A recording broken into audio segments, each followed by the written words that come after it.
Bonjour à tous. Dans une précédente vidéo, on a regardé comment modéliser cet usinage d'un Clamex à partir d'un fichier CAO trouvé sur le site de Lamelo. Dans ce tuto, nous allons regarder comment modéliser cette pièce, toujours à partir du site de Lamelo. Toujours sur le site de Lamelo, on va sur Assemblage du bois et on va continuer à s'intéresser au Clamex P10. Et dans Clamex P10, dans Documents techniques, je vais recharger le fichier CAO de définition de cet équipement. Dans mon dossier de téléchargement, j'ai dézippé le dossier zip et je retrouve donc mes trois fichiers et on va s'intéresser à présent à ce modèle 3D des Clamex.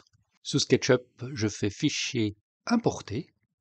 Je suis sous mon dossier de téléchargement, j'ai fixé DWG et DXF comme type de fichier.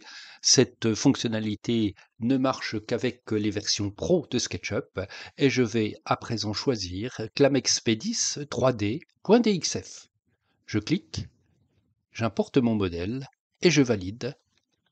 J'ai donc importé la définition de mes pièces, à la fois la partie mâle et la partie femelle. L'importation produit un composant. Je vais l'éclater. J'ai à présent deux composants, la partie femelle et la partie mâle. Je vais enlever la partie femelle pour ne m'intéresser qu'à la partie mâle. Si je regarde ici Info sur l'entité, j'ai un composant. Je vais en faire un groupe pour éviter d'avoir des composants de composants. Donc je vais simplement l'éclater et sur cette partie-là, créer un groupe. Je vais faire la même chose ici. Clic droit souris, éclater. Et je vais en faire un groupe. Si je regarde la dimension ici T, je m'aperçois que j'ai 177,8. Ce n'est pas du tout ce que je souhaite. Je vais donc sélectionner l'ensemble, relancer la fonction mètre, mesurer cette partie-là, valider, taper 7. L'ensemble de mon modèle est redimensionné à 7 mm. Je vais pouvoir enlever le guide qui ne me sert à rien, faire un zoom étendu, et si je reprends la dimension de l'épaisseur du fraisage, je trouve bien 7 mm. Si je regarde dans les matières, j'ai une matière blanche ici, je vais colorer de façon différente ces pièces-là, je vais donc enlever ce matériau et je n'ai à présent plus de matériaux dans mon modèle.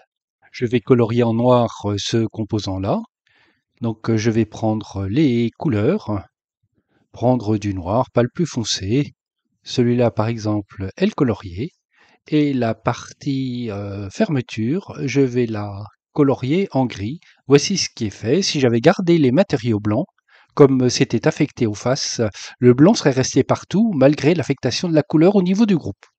Je vais correctement orienter mon élément pour qu'il soit compatible avec le plugin. Je vais d'abord mettre le percement suivant l'axe négatif des Z.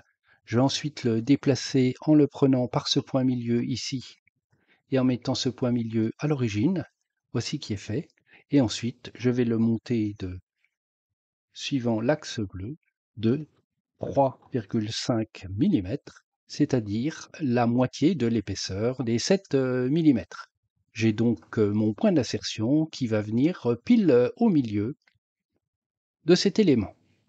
Pour l'instant, j'ai deux groupes. Je vais sélectionner le tout, clic droit souris, créer un composant, et je vais l'appeler L underscore Clamex underscore P-10, exactement le même nom que celui du fichier dans lequel je vais sauvegarder. Il me reste une dernière chose à faire, c'est bien placer les axes du composant, donc je vais faire un clic droit souris, modifier les axes, et je vais prendre comme origine celle du modèle. Voici qui est fait, ça me permettra facilement de le supprimer. Ensuite, il me suffit de l'enregistrer sous. Je vais donc aller dans Plugins, Tool, Assemblies, et je vais l'appeler, même nom que le composant, L-clamex-P10.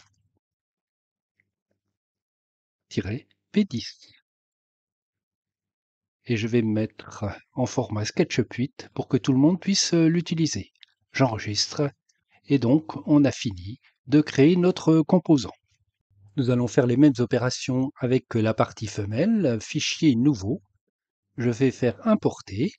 Je vais toujours importer mon modèle comme on l'a fait pour la partie mâle. Je vais l'éclater, supprimer cette partie-là et supprimer le système des verrouillages. J'ai donc ma partie femelle et je vais faire exactement les mêmes opérations que pour la partie mâle pour finalement créer un fichier. On va regarder ça. J'ai fait toutes les opérations comme pour la partie mâle, c'est-à-dire la mise à dimension, enlever le matériau et créer le matériau noir, donner la bonne orientation, notamment au repère qui est ici à l'origine. Si je fais un clic droit souris, je vois que j'ai donné le bon nom avec underscore F. Par contre, si je vais dans les composants qui sont compris dans le modèle, je vois que j'ai toujours le composant DXF, donc ça ne va pas, c'est relativement simple à corriger. On va dans Info sur le modèle et on va dans Statistiques, purger les éléments inutiles et il ne restera plus que donc le composant Clamex-F. Une fois que j'ai fait ça, je peux sauvegarder mon modèle, donc enregistrer sous, et je vais aller dans Plugins, Tools, Assemblies, et je vais sauvegarder mon modèle avec ce bon nom L-clamex underscore P10, P-10 underscore F, et je vais le mettre au format 8 et sauvegarder mon fichier. Je n'avais pas pris cette précaution pour la partie mâle. On voit que le fichier DXF est resté. Je vais faire donc la même opération. Info sur le modèle, statistiques, purger les éléments inutiles. On voit que l'autre composant a disparu. Je sors, fichier enregistré sous.